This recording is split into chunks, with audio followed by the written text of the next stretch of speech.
The message came at 2:17 a.m. No name, no greeting. Just, "He's fading fast. If you still care, come now." I stared at the screen until the words blurred, wondering if this was another one of Lydia's games. Another way to remind me how far I'd fallen from the family orbit. But something about the phrasing, it didn't sound like her. It felt like a crack in the armor, a real voice slipping through.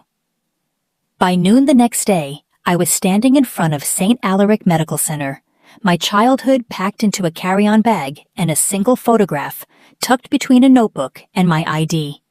The sky was that flat gray Midwestern kind of cold, just enough to remind you you're not welcome. Inside, the air was too clean, bleached, quiet, mechanical. I gave my name at the reception desk. The nurse glanced at her screen, blinked, then scrolled. "I'm sorry," she said. "You're not on the approved visitor list." For a second, I thought maybe she had the wrong file. I spelled it out again, first name, last. Her eyes didn't change. "But I'm his daughter." She gave me that careful hospital smile. "I'm going to need you to wait here." That's when I saw her. Lydia coming down the hallway in a crisp black coat, like she'd stepped out of a boardroom and into a funeral. No emotion, just calculation. She didn't flinch when she saw me, just sighed, like I was a mess she had already cleaned once. "I told them not to let you in," she said flatly. "He doesn't want to see you." And just like that, I knew. I wasn't just being erased. I already had been. I didn't fight her. Lydia was the kind of person who won by staying calm while everyone else lost their footing. She spoke with the weight of someone who always had the final word, the last login, the updated list. So I sat quietly in a plastic chair that faced a vending machine. I kept my eyes on the coffee cup in my hand, but I wasn't tasting anything. I told myself I wasn't here to argue. I just wanted to see him. To know if there was anything left of the man who once handed me a soldering iron at age 12 and said, "Real women don't wait for rescue, they wire their own escape." But now, he was somewhere beyond those double doors, fading into machines and silence. I stayed, for hours, long enough for nurses to rotate, for the receptionist to be replaced by someone younger, more distracted. Around 10 o'clock, the hallway lights dimmed slightly for overnight mode. The guard by the ICU bay stepped away to assist a patient transport.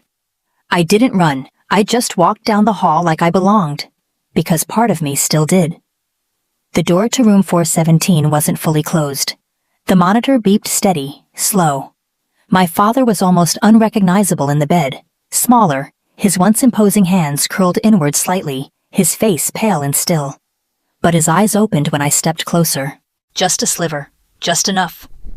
His gaze moved to my face, not blank, not confused. He blinked like someone waking from a dream that had lasted too long. Then, almost imperceptibly, his hand lifted off the sheet.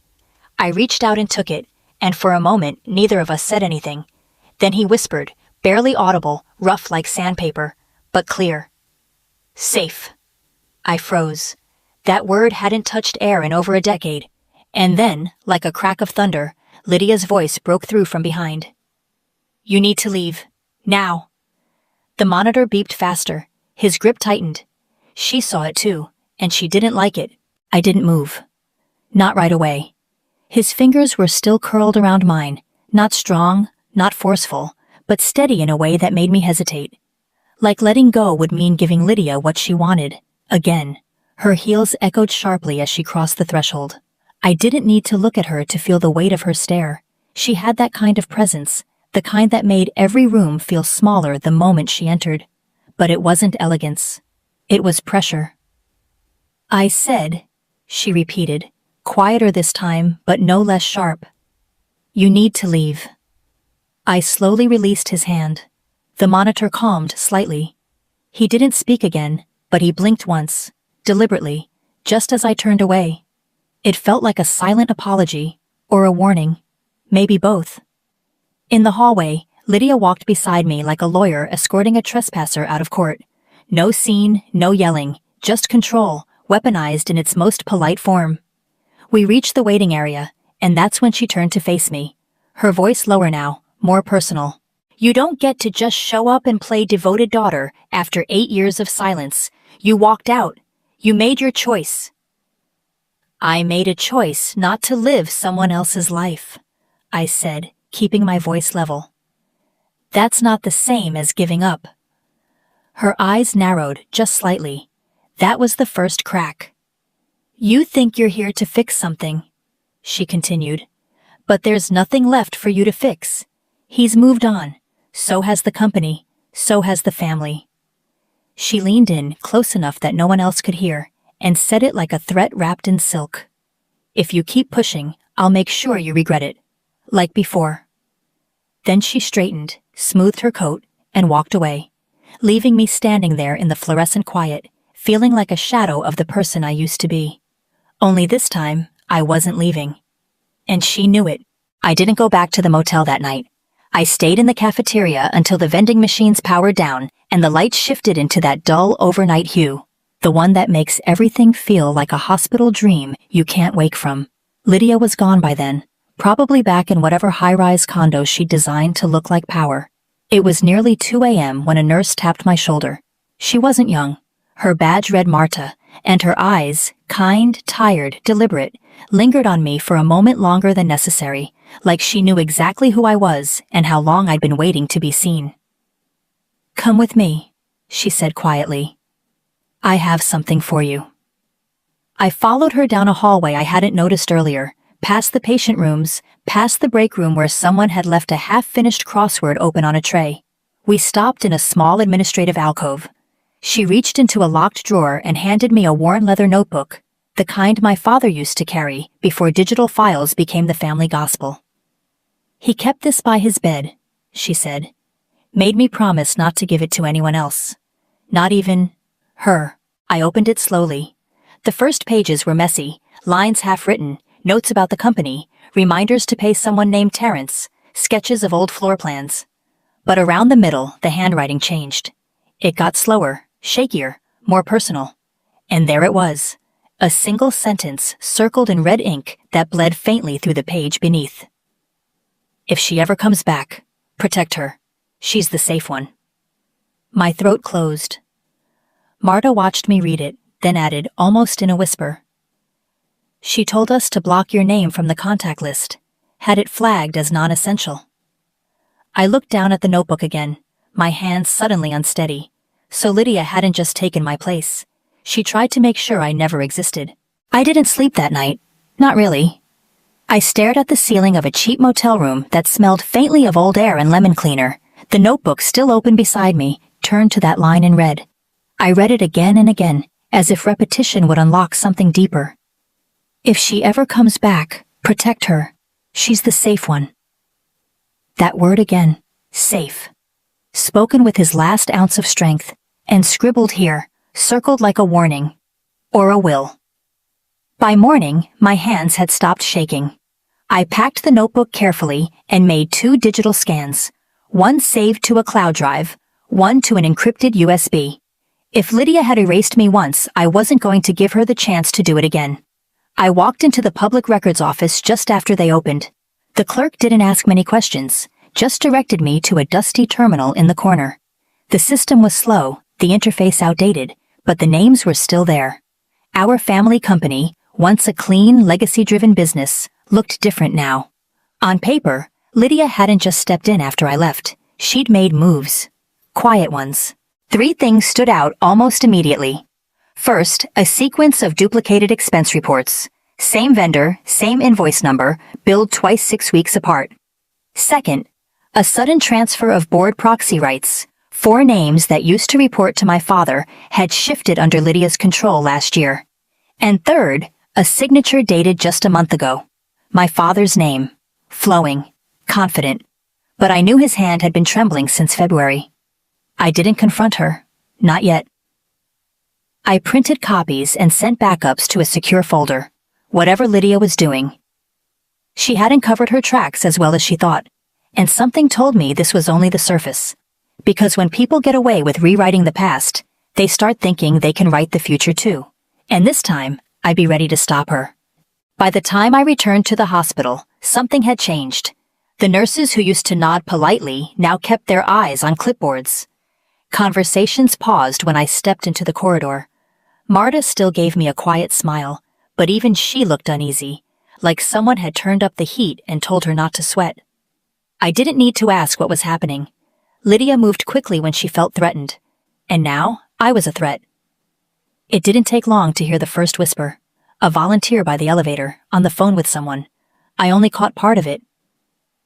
Pretending she cares after all these years, probably wants a piece of it before he goes. Then came the second, a cousin I hadn't seen since college, arriving with a casserole and a fresh blowout. She hugged Lydia and walked right past me. No eye contact, no hello. And the third was loud enough that it was meant for me. "She's just here for the money," Lydia said to a cluster of family friends gathered near the lounge, her tone wrapped in faux concern. It's sad, really, the way grief brings out opportunists. No one challenged her, not even the ones who should have known better. But someone did slip me a flash drive that evening. Michael, a cousin from the finance side. Quiet, careful, loyal to no one. He slid it across the armrest without looking at me and muttered, "I didn't see anything, but you might want to." Inside the file were internal reports, uneven transfers, missing approval chains. Names I recognized, numbers that didn't add up. And that night Marta pulled me aside again. "I checked his dosage records," she whispered. "They don't match the physician's orders. Someone changed them." That was the moment I stopped wondering if Lydia had gone too far, because now it wasn't just about inheritance or legacy. She wasn't just erasing me, she was accelerating his end. I hadn't stepped inside the estate in nearly a decade. The iron gate still creaked the same way, but the landscaping had changed, cleaner, colder. Like someone had edited out everything that made it a home and replaced it with something curated for photographs. The front door recognized the code. Lydia never changed it, and that told me everything I needed to know about how invincible she believed she was. Inside, the walls were repainted in ash gray and pearl white. The scent of furniture polish clung to the air, but the silence was louder. Gone were the photographs of childhood birthdays, the antique clock that once chimed at uneven intervals, the faded art projects clipped to the fridge like they mattered. I climbed the stairs and walked into my old room. It was technically still mine, though it had been stripped of softness and replaced with neutral decor, like a guest room no one expected to use. But one thing remained. On the closet's top shelf, shoved behind a stack of holiday linens, sat the old Sony camcorder. Dusty, untouched, labeled in my father's handwriting. Safe harbor, age 13. I charged it in the hallway, sitting on the floor like a child again. When it flickered on, I skipped past old birthday songs, science fairs, shaky footage of me trying to ride a bike with one hand. Then I found it. The angle was strange, probably left recording by accident, but the audio was clear. My father's voice, low and unguarded. "She's the one," he said. "This one carries my legacy, whether she wants it or not." He wasn't talking to the camera, he was talking to someone off screen. Maybe Lydia, maybe himself. But it didn't matter. What mattered was that he'd said it out loud. Back then, before the silence, before the lies. And that tape had captured the one thing Lydia could never delete. Proof. He passed at 4:32 a.m. The nurse didn't have to say anything. I was already standing in the hallway, watching the monitor slow, then still. Marta touched my arm gently, but I didn't move. I just stared at the quiet glow of the room behind the glass. Something inside me settled.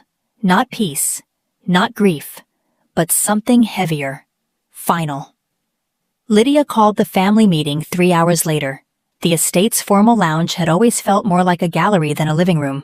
Glass walls, leather chairs, a bar no one ever used. Everyone was already seated when I walked in. Lydia stood at the head of the room, hands folded like a woman about to accept an award she'd written for herself. "I know this is a difficult moment," she began, her tone wrapped in false reverence. "But as executor of our father's estate, I'll be reviewing the terms of his will and—" A door creaked open at the back. Mr. Kessler, our father's longtime attorney, stepped inside. Gray suit, no smile, a file in one hand and something small in the other. "There's been a change," he said calmly. A supplemental directive. Dated, witnessed, and filed independently. Lydia's face didn't change, but her posture did. Just slightly. Just enough for me to see it. There's also a video, he added. Someone turned off the lights. The screen lit up, and there he was. My father, seated in his armchair, the same cardigan, the same living room window glowing behind him. If Claire returns before I die, he said slowly, voice steady, know this. She is my rightful successor. Lydia forged documents behind my back. I've corrected what I can. I leave everything in Claire's care. Silence followed. Not the awkward kind. The kind that says nothing will ever be the same again. And in that moment, no one looked at Lydia. They were all looking at me. Lydia didn't speak. For the first time since I arrived, she had nothing rehearsed, nothing weaponized in her tone. She just stood there, frozen in the half-light of the projector screen, like a portrait of someone who just realized the walls were made of glass. A few relatives stood. A cousin excused herself in a whisper. Someone else followed. No one dared to make eye contact with her, and no one looked at me with pity anymore. That was gone. Mr. Kessler stepped forward, holding the same thick envelope he'd entered with. He placed it gently on the coffee table between us, his voice steady but firm. This, he said, is the override directive, signed 3 months ago, witnessed by 2 outside parties, notarized. He knew what he was doing, and he made sure no one could undo it. I didn't reach for it. Not yet. He turned to Lydia next, professional, unflinching. You were never granted legal executor status. The earlier documents you submitted are under review for forgery. Any attempt to act on them moving forward will be considered a breach. Still, she said nothing. And then Kessler did something small, but irreversible. He pulled out the leather notebook, the one Marta had slipped into my hands, the red circle still visible on the page. He flipped it open, tapped the line, and said, his handwriting. Verified. Independent analysis confirms it. Dated in accordance with his medical evaluations. There's no ambiguity here. I finally stepped forward, picked up the envelope, and slipped it into my bag. I didn't gloat. I didn't smile. I didn't need to, because the silence wasn't mine to carry anymore. For the first time in years, the truth wasn't something I had to defend. It was something that stood on its own. And Lydia, who once rewrote the story, had finally lost control of the ending. 3 days after the meeting, 2 men in plain suits showed up at the estate office. No drama, just credentials, a clipboard, and calm authority. They introduced themselves as investigators from the Department of Finance and Legal Compliance. Their questions weren't vague. They knew what they were looking for. The office staff looked stunned. One assistant made the mistake of texting Lydia mid-interview. She showed up 20 minutes later, heels sharp, face colder than usual. But this time, her words didn't land. The men weren't here to listen. They were here to document. The next day, a formal notice arrived. A court-issued freeze order. All of Lydia's accounts, personal, corporate, discretionary, locked. Access revoked. Immediate audit initiated. The memo was clear. Suspected forgery, financial manipulation, and breach of fiduciary duty. It turned out the forged documents in my father's name weren't isolated. Lydia had used similar tactics in high-risk investments, falsifying board approvals and backdating electronic signatures. Transactions that had once slipped through the cracks now formed a paper trail, a clean one, leading straight to her. The company released a public statement within 48 hours. Lydia was being removed from all corporate authority pending investigation. Her name disappeared from the leadership page like it had never been there.